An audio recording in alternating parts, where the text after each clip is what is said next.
معكم الشيف عاصم، واليوم رح نسوي معكم تتبيلة الدجاج المشوي لمنسف البرياني.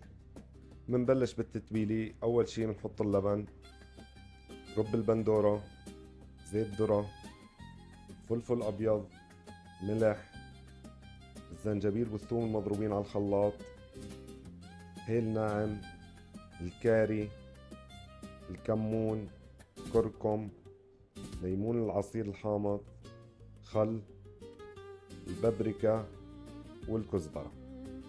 منمكس الخليط كتير منيح. طبعا الدجاج بيكون عنا مقطع ومغسول. بنحط عليهم التتبيلة وبنحركهم كتير منيح، وبنتركهم 4 ساعات لمنو يشرب الدجاج التتبيلة.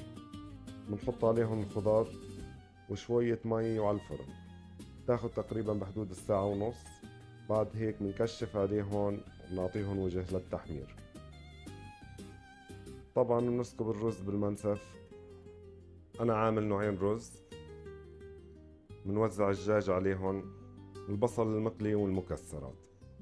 وإذا حابين تعرفوا تتبيلة لحم البرياني اكتبوا لي بالتعليقات.